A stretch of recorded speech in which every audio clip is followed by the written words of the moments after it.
Champions of Psychology is meant as education and entertainment. It is not a substitute for medical advice or professional counseling. Discussion of mental health topics will be primarily rooted in research and the personal experiences and self-disclosures of the hosts. While we can provide generalized education and possible mental health resources, we cannot offer any recommendations, advice, or opinions for any specific persons, cases, or situations. We provide these resources and links at our sole discretion, but have not necessarily vetted or reviewed any resource. We assume no liability for the use of the information or resources on these sites, and we encourage you to use your own best judgment.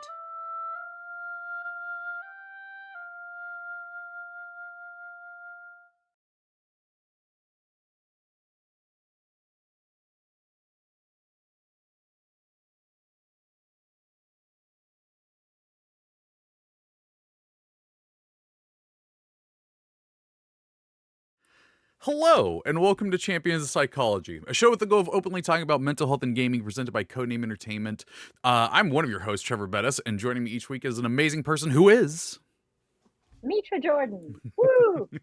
Okay, you can hold your applause. Yeah! Woo! It's great to be here. I'm a registered clinical counselor working out of Victoria, BC. And I am someone who has ADHD, has worked with a lot of clients with ADHD, and I remain continually fascinated by neurodivergence. How's that? Ooh, I like that. Right? Yeah. I know. Yeah. I also have ADHD, and I host things. That's all you need to know about me. You do host things. I do host things. I host things like this show right now, where we're going to be talking about ADHD and relationships. Last week we did a revisit on the topic of ADHD as a whole, but we had two other topics that we wanted to touch on in subsequent episodes, and this is one of those, because there's a lot to talk about with this. A lot we experience. Mm-hmm. A lot our partners, spouses, friends, teachers have also experienced.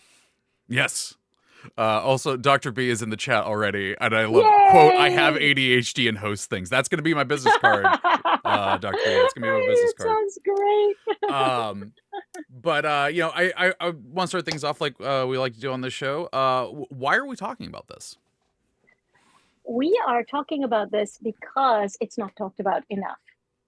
And there are certainly other people talking about it, notably Jess of How to ADHD. We love her. We talk about her lots. There's another $1 in the college fund. Exactly. Yes.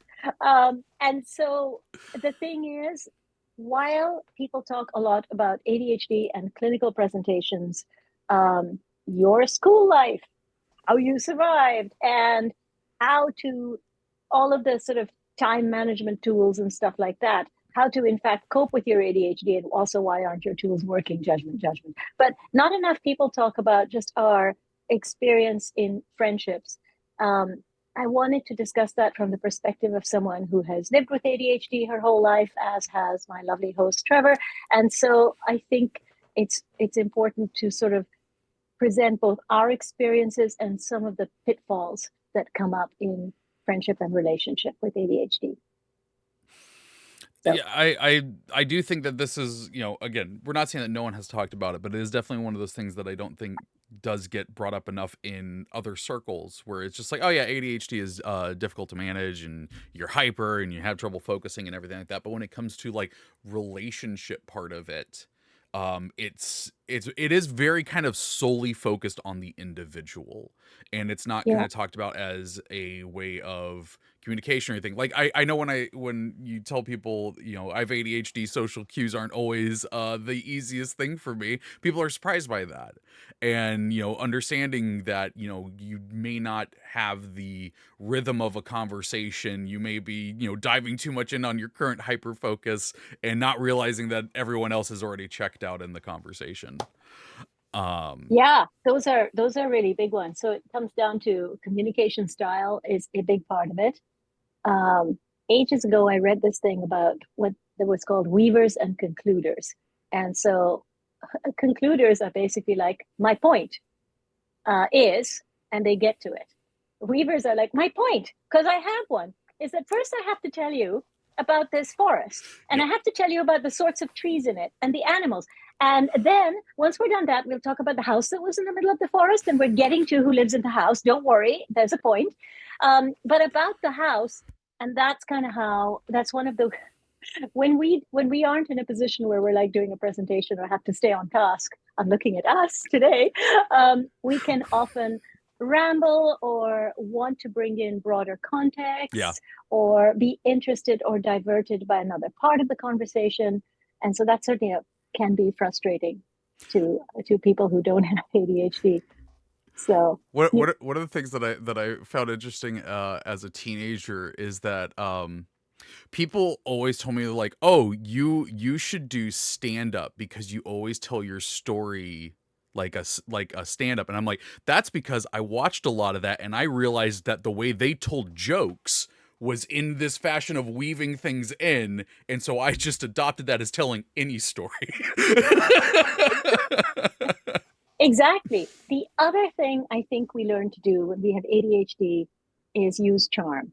Mm. And charm is a wonderful quality that can forgive many sins. And when you grow up feeling like you have a lot of sins to forgive, we'll get to why that is. You want to be able to apologize well, do repair work, and use your charm because you're really likable. And therefore, maybe you could be an exception in some way to all the things you're screwing up with. And maybe they wouldn't forgive someone else, but maybe they could forgive me. And this is really unfortunate because while charm is wonderful, and while I think a lot of people with ADHD have both humor and charm, um, I'd like to be liked just for me rather than my charm persona. I'd like to be appreciated and understood for the challenges I experience that might be invisible to other people. In other words, I'd like to be understood as someone who sometimes has to work 5 times as hard to do the thing that another person can just do. Yep. And that's the nature of struggling with a neurological disability. And that's a big word in the sense that what we experience is invisible to others. And that makes it quite challenging because it can often feel like when we discuss it, we're making an excuse. And this is a tough one because I want to present the challenges that I experience as reasons from which I would like to figure out how to do better versus something that's now a burden to another person to have to take on because it's an excuse. But I do feel like this constant process of having to advocate that people with ADHD often experience is also a real mental load that we carry. So, Yeah. yeah. And the other area that we did want to touch in on this because it was like, relationships in general with partners and stuff like that. And, some folks, they have a neurotypical partner or they have another neurodivergent partner. And all of those come with, all those fun neurospicy things. Yeah. So let's get to it. We had a so really we're talking about this because a better understanding of ADHD, both in our experience of it, and in being able to explicate that experience to those who are close to us, can be really helpful in relationship. So we're specifically not talking about your professional life here because I think that we talked a little bit about that last week in terms of coping with lateness and challenges with maybe getting work done, or challenges if you're put in a position where you have to be super detail oriented and it's not part of your own hyper focused specialty, like some of the challenges of being wrongly placed in work and how that can impact your ADHD. So we're just really sticking with sort of intimate relationships, friends, family, and how we kind of cope with ADHD there. Yeah. So if we understand our own challenges with ADHD, and in particular with the environments which perhaps cause us to most lose focus or be unable to function well because we're so distracted or we're so overloaded or any of the things that can happen, then we're going to be a better partner and a better friend and have an easier time ourselves. So I think the first example was restaurants, right? Yeah. Yeah. Yeah, yeah, The essentially like you gave the example last week of like, a busy restaurant kind of bouncing your attention all over the place, and knowing that about yourself. And so if someone were to be like, whether it be like a romantic partner or a friend or anything like that was like, hey, we should go out to eat somewhere, and you really want to pay attention to what they're doing, what they're saying, maybe suggest a place that is gonna be quieter, or if they have an outdoor patio that's a quieter spot. Like, I know that's my go-to usually if I'm trying to listen to someone, is like, is there an outdoor patio and are there less people there? yeah. And I had mentioned I really like a booth. Oh Um, yeah, booths. Yeah, we because of did. the enclosing nature of a booth can just also help me kind of feel physically like I'm in a separate Yeah. space with someone, and so I'm less likely to be distracted. I'm not even kidding. The best place I've ever been to for that, oh god, what was it called? It was like Stuart Anderson's, or it was some steakhouse, and the booths like literally went up almost to the ceiling. Oh yeah, And that was my favorite place because it was just quiet, and like I didn't see anyone else. I didn't have to interact with anyone else. It was great. so perfect. Yeah, no, so perfect. Because it's so distracting. The other one was not going into environments that we know are going to be overwhelming, or times where they're going to be more overwhelming. So we had talked a little bit about Costco on the Oh weekend, for god. example, which I would never do, or IKEA on a Saturday. Like, if Yeah. you can at all help it, I wouldn't, because inherently those environments have so much going on. Also, they're kind of maze-like. I Yeah. mean, I know that's deliberate because then you have to wander around, with your burdens pushed before you, and I just can't with that. I've realized that especially if I'm actually trying to get something done. I mean, I suppose it's not terrible if you're just wandering for no reason, but those are environments that can easily get very overwhelming. And I know when I get overwhelmed, I can be snappish Yeah. and not such a joy to be with. Well, it's also like, I know if I'm going into one of those spaces, and I have a list of things that I'm trying to get, I'm not getting most of those because my brain is not going to be able to function to remember the things. Even if I put it on a list, I'm probably going to forget to look at it because there is just so much overstimulation of everything going on. Yeah. That it's one of those where I'm like, I may as well just not go. With a list, I could cross and recross one end of the store to another because I haven't put it in order, or I don't even know that there is one, or they've moved things around. Yeah. And so while a list is helpful, I still might be there for far too long. By which point, at the end, I'm just kind of losing my mind and buying all the things I don't need. So, I don't know what that's like at all. One of my strategies is like to go to a smaller grocery store on the regular. So, but for someone else, going to Costco at their off hours or at night on a weekday or something is a perfect solution. So, none of these ideas are going to work for everyone. It's also context dependent, but we're just thinking about how can I kind of optimize for my own experience with ADHD, and therefore take care of myself in these situations.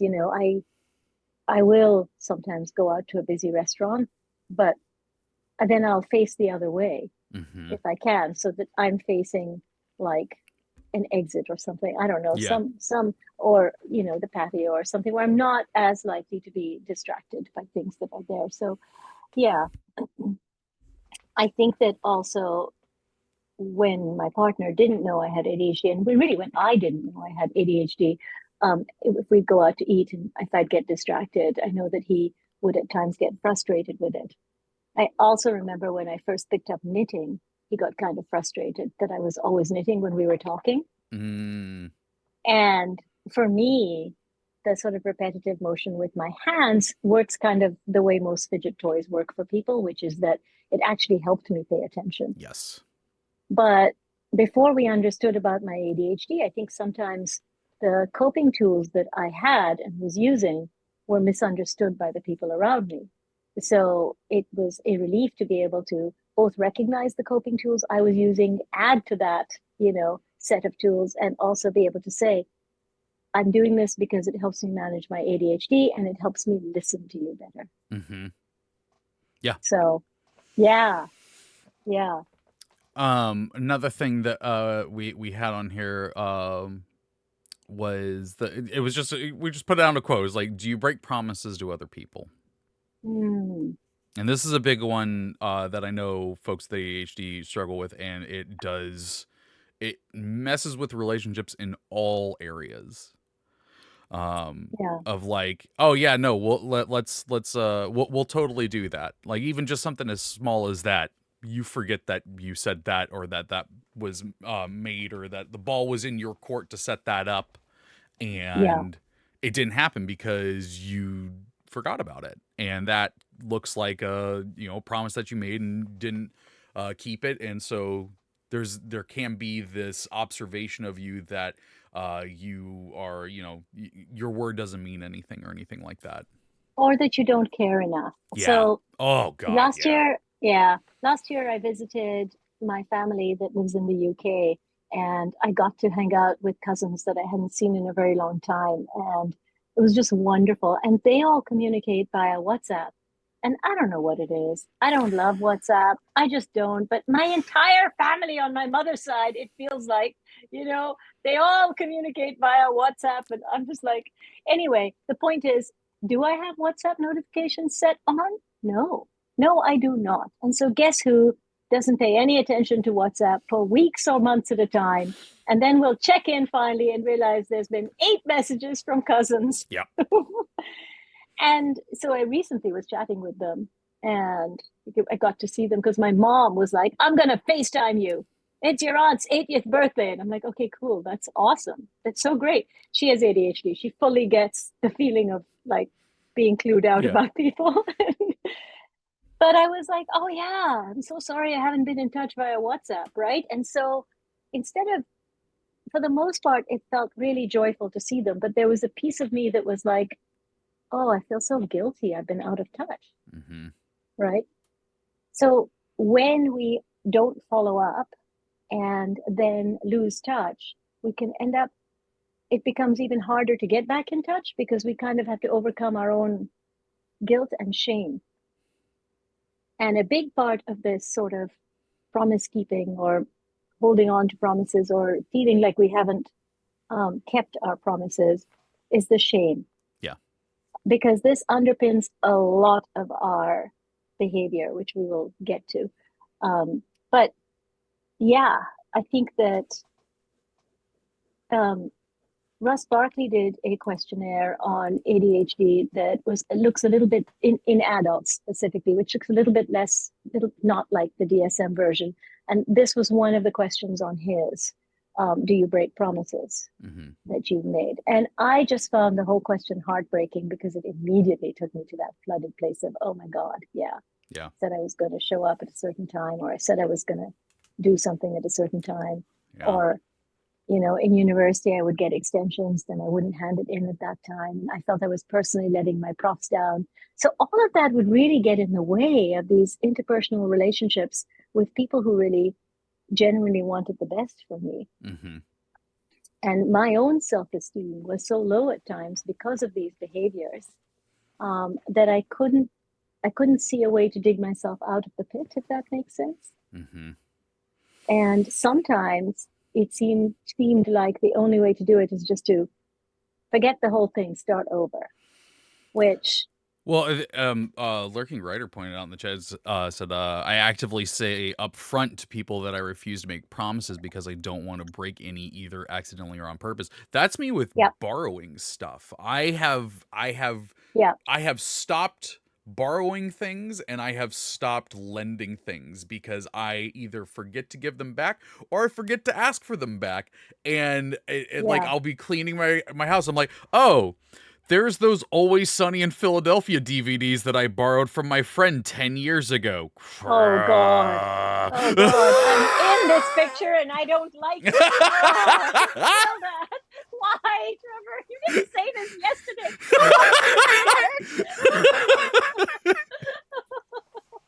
Oh, so cool.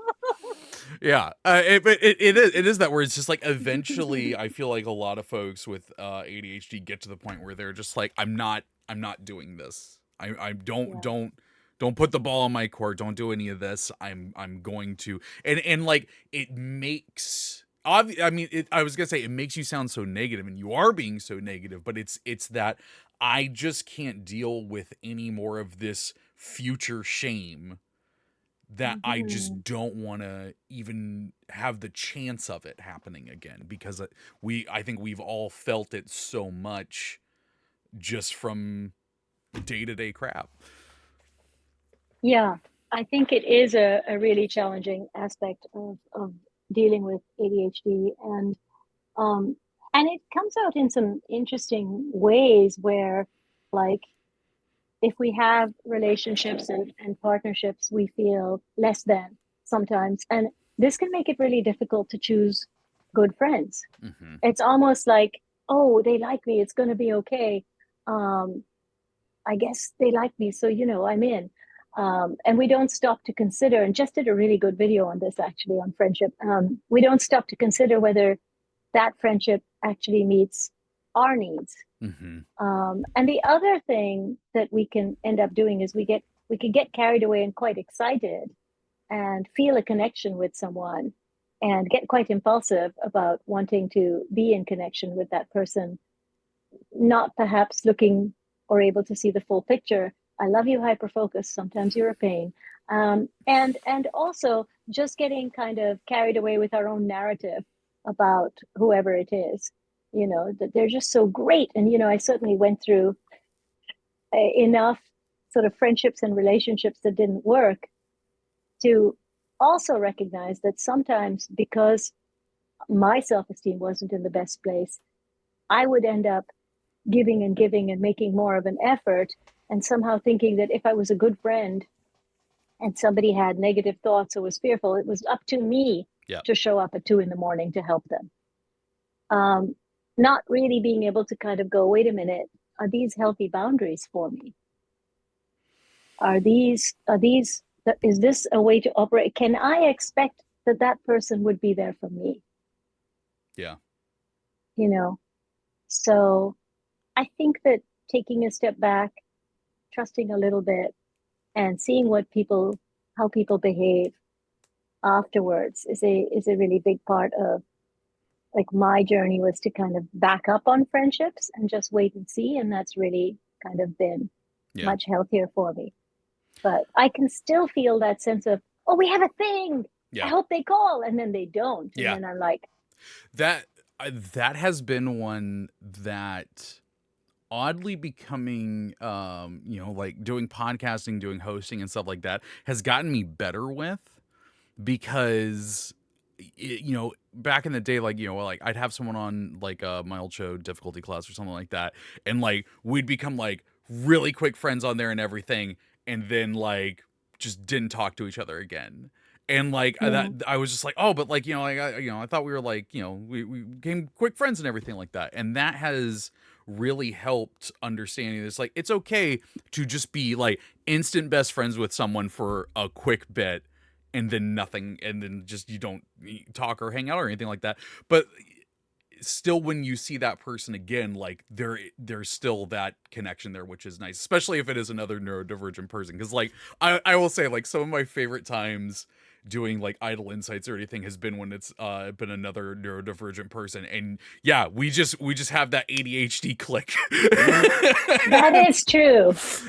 It's really impressive how quickly you can make friends with someone who has had just the same kind of, or similar enough kind of way of behaving. That's the same brain, it feels like sometimes.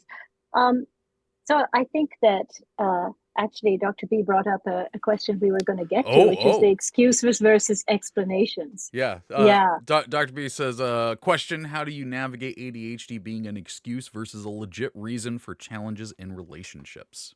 Right. So if I am getting together with someone at a restaurant and I want to be on time, for instance, or if I'm just meeting someone and I want to be on time, I will specifically choose a place that I don't mind waiting. And then I can get myself there early. And I will say, listen, I hope you don't mind if we meet at a bookstore, because I know that I have an issue with time sometimes. Thank you, ADHD. And I want to make sure that I'm there early. So I'll just get there early and wander, and, Yeah. I'll be there for 2 p.m. kind of thing. Or if I'm going to a restaurant, I'll be like, I'm going to choose a booth because ADHD. For me, that works. Not for everyone, of course. But so I'm going to be upfront about my ADHD, but I'm going to try and also find a solution that doesn't put the burden on the other person. Yeah. And this is great with friendship, but it's really difficult if you're put into situations with the other person that do require you to behave, shall we say, more neurotypical. Yeah.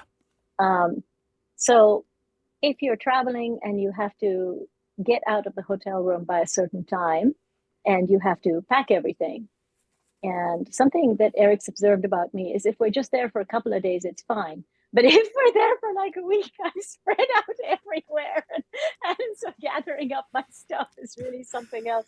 And I have made the mistake of like, I always take my favorite pillow. And so I've lost my favorite pillow a couple of times. Oh, no. So yeah, so I've learned to... Sorry, that's so funny. I went on a trip recently and my wife was just like, oh, here, take the pillow with you. I'm like, no, I'll forget it and then I'll be really sad.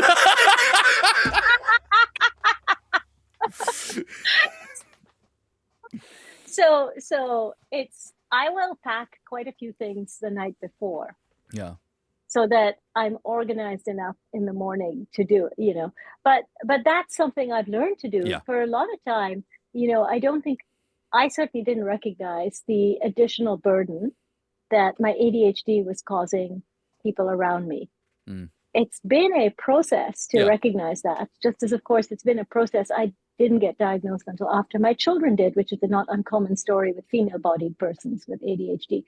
But I think that just kind of recognizing, okay, I have ADHD, what are my solutions? Yeah. Or talking to my partner, how do you want to cope with this? I'm terrible with time. Yeah.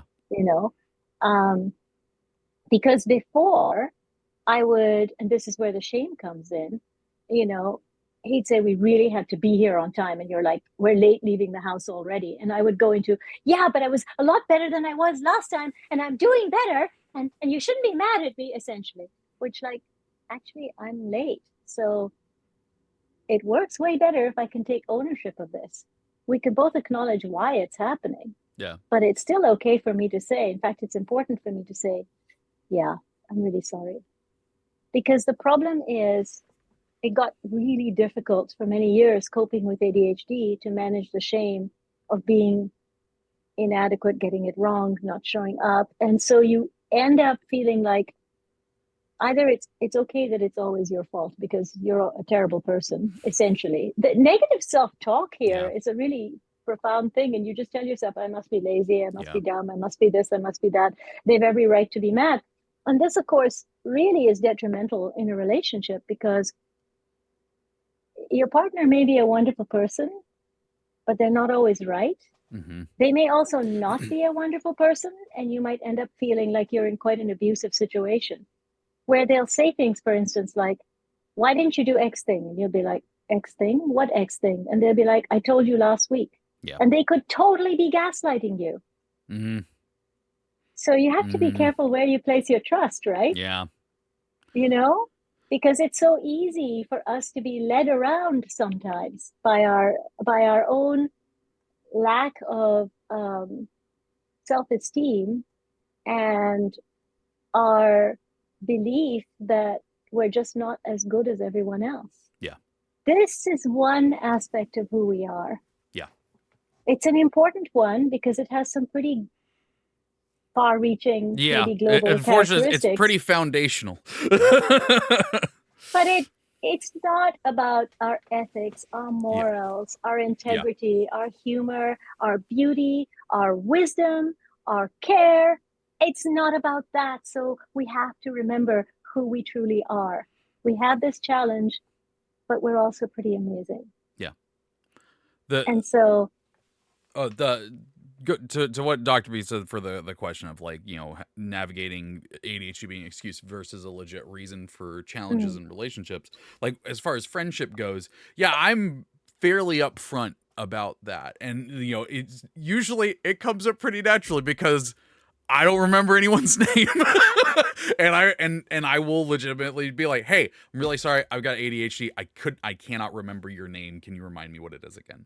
And it's I like I kind of hate to say it, but it is kind of a little like social test that I do of like the reaction, because if there's like, oh yeah, no, it's John or whatever, like, but if they have like a weird reaction to that, it's just like, hey, so like this isn't an excuse, this is an explanation, and I'm letting you know up front that I have this. You have a weird reaction to that. I have a weird reaction to you now overall.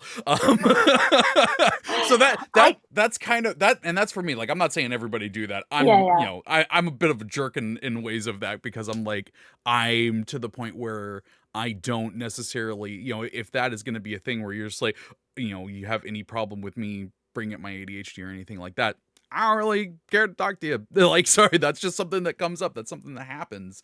I think that I would say for me, it's like, I might forget your name, but I remember you. Yeah.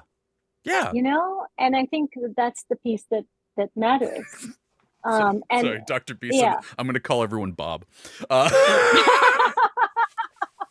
He's still with us. He is. So I think that in terms of reason versus excuse, am I using it to gain forgiveness, or am I using it to gain permission? In other words, am I telling you ahead of time? Am I just letting you know these are my challenges? Mm-hmm. Or am I masking with you and then saying, oh yeah, sorry, I have ADHD because I'm feeling maybe embarrassment, or I'm finding it really difficult, or I'm not sure what even my ADHD really means to me in the fuller picture. That can, absolutely feel like an excuse. Yeah. If I've interrupted you 8 times and then on the 9th I say, oh yeah, I have ADHD, how sincere is that going to feel for you? If I instead say, hey, I know we've got this important conversation coming up, if I happen to know, can we go for a walk or something where it's a little quieter and I know I'll be able to keep focused if a walk helps you, right? Be figure that one out for yourself, But if I know it's really important that I be focused on the conversation, I can make sure I'm in a place to do it. Yeah. Before I see clients, I make sure I'm not hungry, I'm not thirsty, I've gone to the bathroom. Yeah. I've taken a little time to settle myself. I am prepared then to really hold the space for people. Yeah.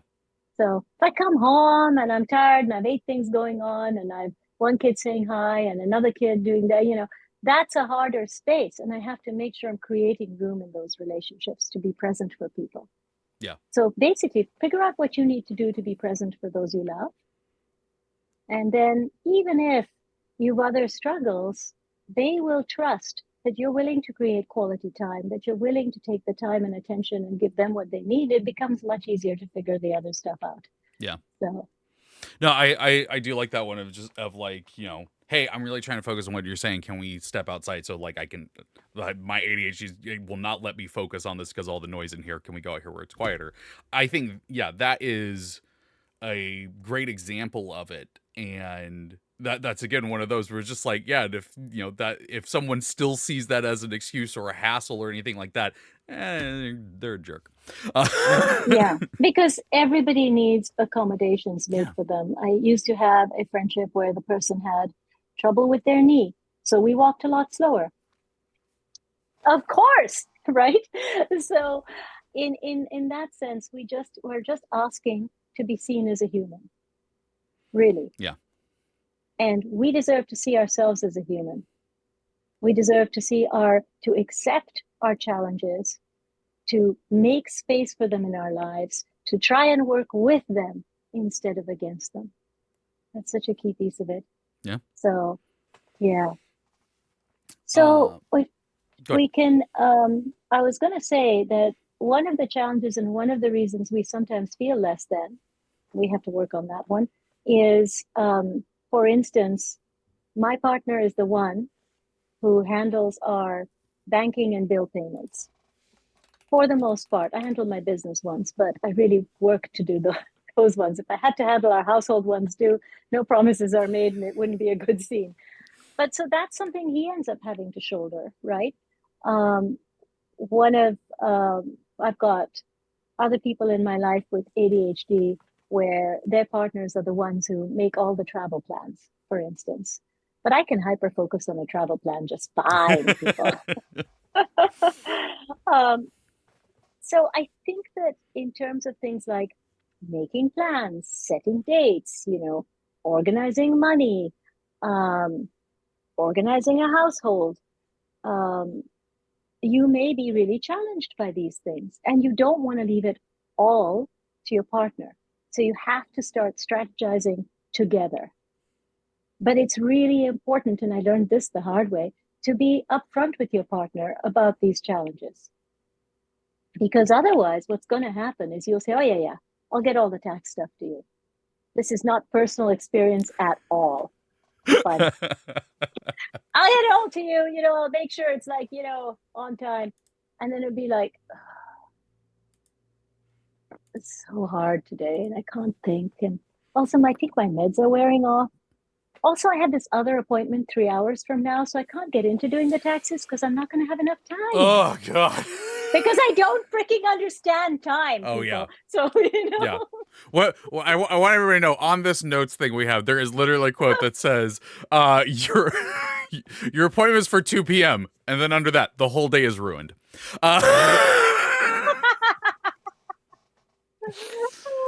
Yeah.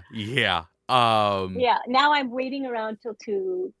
And then after 2, I try to scramble and do all the other stuff. Like, why? A middle of the day appointment is like the hardest thing. It's true. For no good reason. And or like shift work. We talked about this one. It really, I think, resonated for both of us. My work day starts at 4 p.m. So I'm just going to do nothing until then. Yeah. Like, this is where I think we rely often, without realizing it, on the regulation of other things in our life that we then also might really fight hard against, because time, people. So that 8 a.m. class that we decided to take so that then we could be up and doing once the class was done. But do you really make it to that class? No, because you're staying up far too late the night before, because that's a quiet time where nothing can bother you and you don't feel a sense of responsibility. And if you're up till 4 a.m. and 8 a.m. class isn't going to be so great now, is it, people? There was 2 semesters of college that I really tricked myself well with this one, because that 8 a.m. class was fencing. And I was like, heck yeah, I'm going to be there at 8 a.m., stab things with pointy things. Yeah, this is going to be great. And I did it. Then all the other ones, no, that didn't work. Right? Okay, so for really compelling reasons. But this made my life with children quite challenging, because they have routines and things and school. And did you know about school concerts and stuff? And like having to be up first thing in the morning after maybe not getting much sleep, because I had 3 children in a fairly short span of time, which, by the way, is not something I encourage in terms of mental health. But hey, it's a thing and it happens. And they were adorable. Plus, I didn't kill them and they're all adorable. In any case, I remember one of my best friends reminded me of this. Apparently, I was like, all right, time to go. Get in the car. Because, mommy's evil in the morning. Apparently, words that actually left my... Oh my God. Mommy's evil in the morning. That's my favorite thing ever. Oh, wow. Oh, God. And it was never ending. I mean, there's getting them to school on time and realistically assessing the traffic. Oh. Can I just say?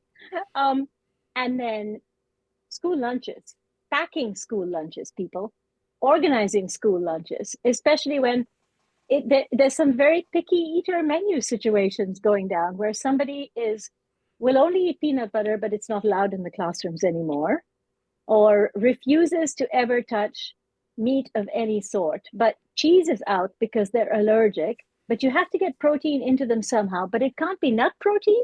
Anyway, that's the sort of thing. So that plus then school concerts and overlapping dates and 3 children at different schools. And I'm not meaning to turn this into a rant about parents. No. What all I'm thinking about right now is like, you're either stressing out Dr. B watching this, or he's just going. Dr. B, we'll talk later. Don't you worry about a thing, my friend.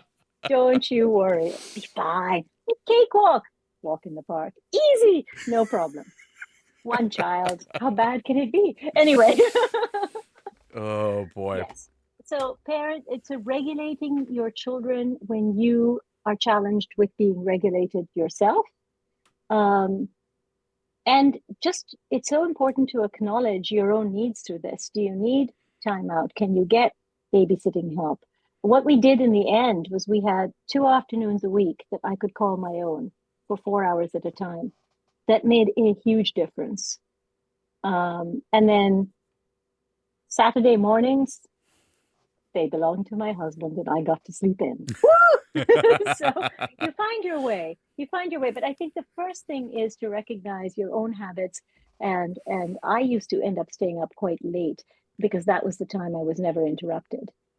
And it's a habit I still have to try, and I have to force myself to go to bed when I'm tired because my meds have worn off by then and I'm not even aware I'm really tired. So a rabbit hole of, even reading a good book can keep me up too late. So yeah. So the last area that I want to talk about that bring up with this was having friends or being in a relationship with someone who is also neurodivergent, and like I will say it's like, for me, is very freeing in some ways, but it's also like, the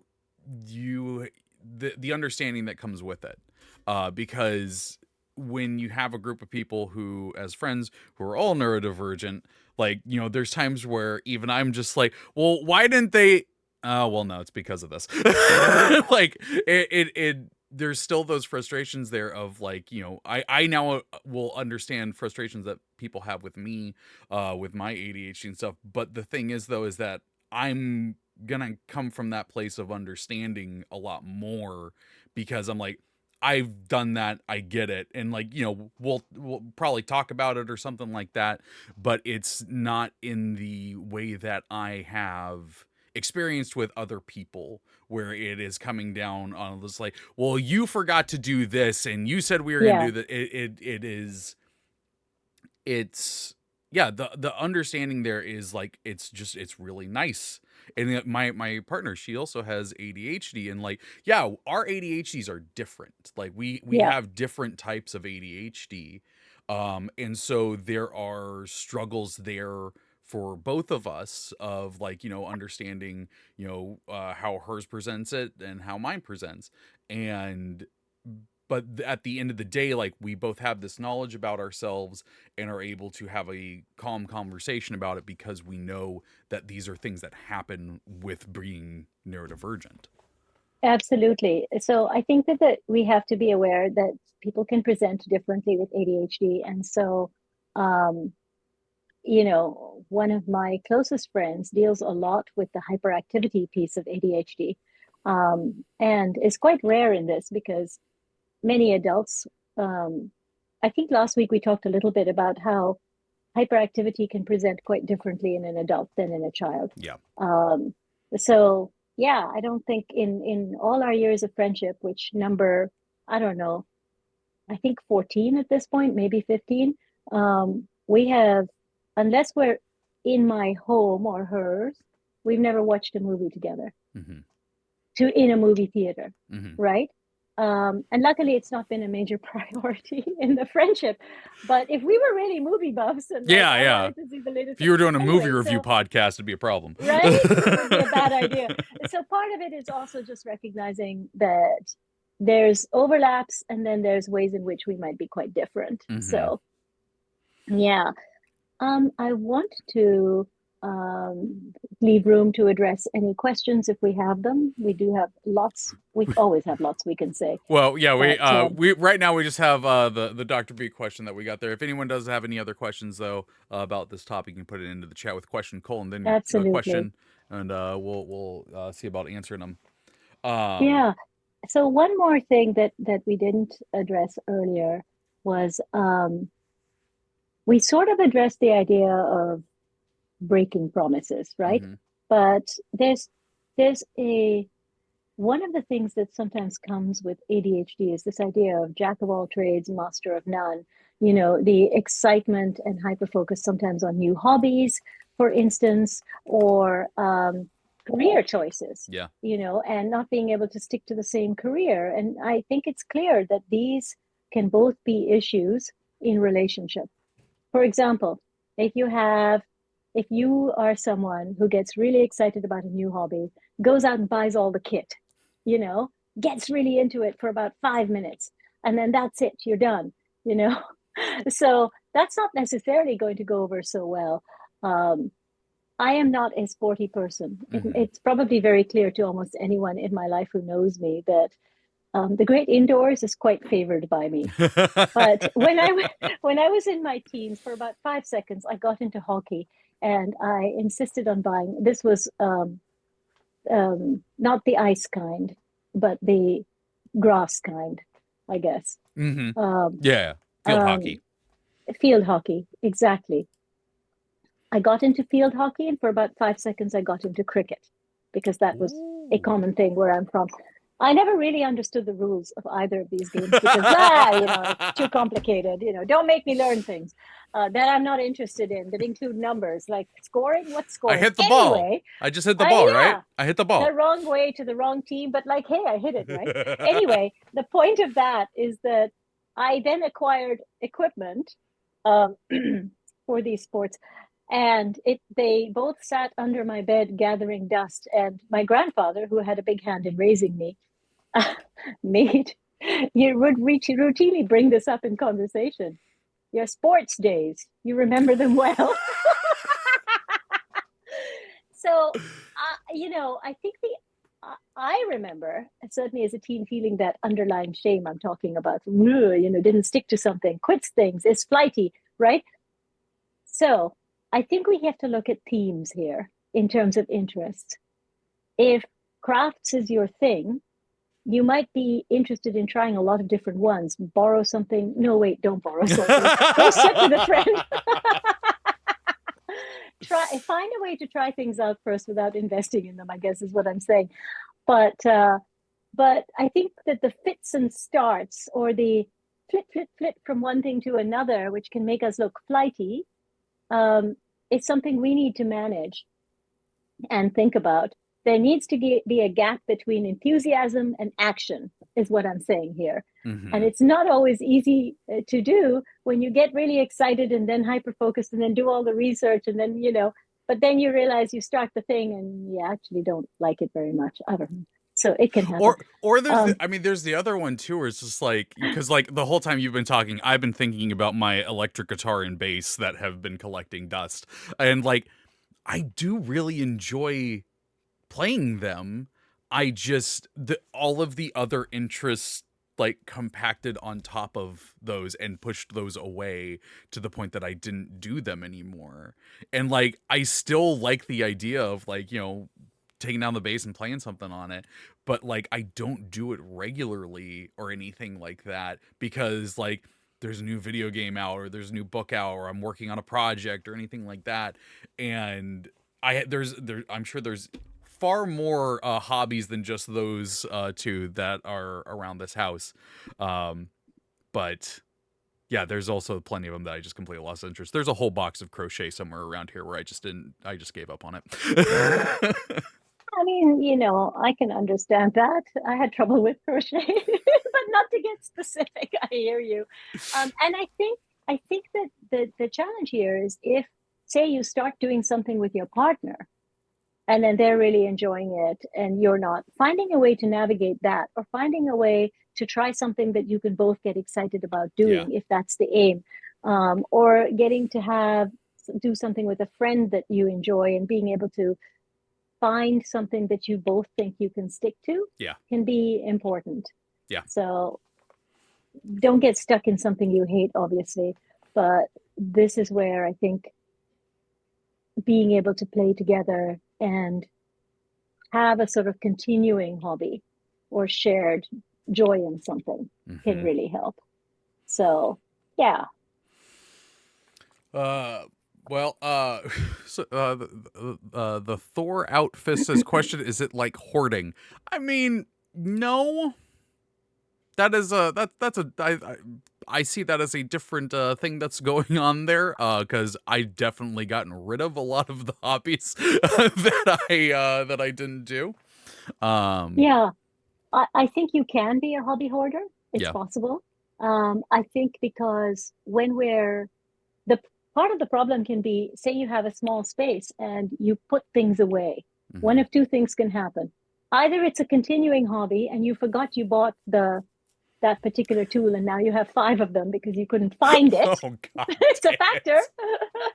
Or it's just in storage and you forgot you had it, and then you start going through your stuff and you're like, oh yeah, no, I love this. And somebody's like, yeah, but you haven't picked that guitar or whatever up in 3 years. And you're like, but I'm not getting rid of it. I love it, even if I'm not doing it. So, and that's one to be careful of, because it's true that we can easily be charmed and can love things, but we need to look at the list of priorities. Like, where do we actually want to invest time and energy? Because the whole issue with the whole jack of all trades, master of none kind of thing is that you don't end up deeply engaging in something. And that's a risk, because deeply engaging in something can bring a great deal of pleasure. Or you have to acknowledge that sometimes it's just a very shallow but enjoyable time, and then you're done, or you're done for now. And honestly, if it's a hobby that doesn't take up much space, you got 2 balls of yarn and a crochet hook, no big deal, right?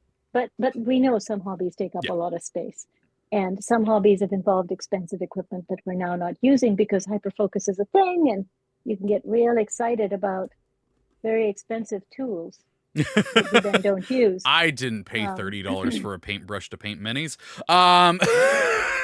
It doesn't take up much room, I'll give it that.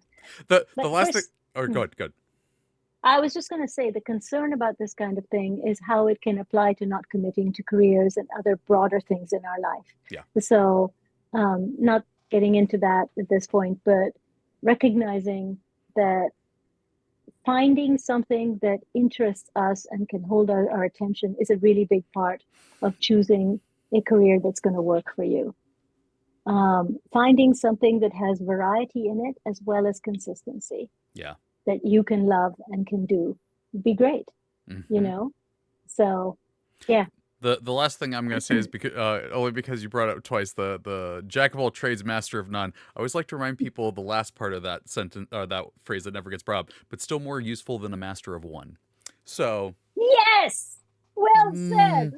That is going to do it for this week's episode. Mitra, people want to find you and what you do on the interwebs. Where could they do so? That thingy that has changed its name. With the blue bird. I'm going to find ways to say this every time that are not saying the thing. You can find me there. I do actually check notifications most of the time. Not as well as I should. Anyway, you can find me there. And also at mitrajordan.com is my website. So, yeah. You can find me on all those dystopian social medias at the Treavor. There's an A hiding in there, but that's gonna do it for this week's episode. We're gonna have one more episode next week talking about another ADHD topic, and then we'll be moving on to other things. So be sure to join us next week. But that's gonna do it for this week's episode. I keep remembering that I don't have my Steam Deck ready, and I have to click this button. So that's gonna do it for this week's episode. Until next time, take care of yourself. Bye. Bye, everyone. Champions of Psychology is meant as education and entertainment. It is not a substitute for medical advice or professional counseling. Discussion of mental health topics will be primarily rooted in research and the personal experiences and self-disclosures of the hosts. While we can provide generalized education and possible mental health resources, we cannot offer any recommendations, advice, or opinions for any specific persons, cases, or situations. We provide these resources and links at our sole discretion, but have not necessarily vetted or reviewed any resource. We assume no liability for the use of the information or resources on these sites, and we encourage you to use your own best judgment.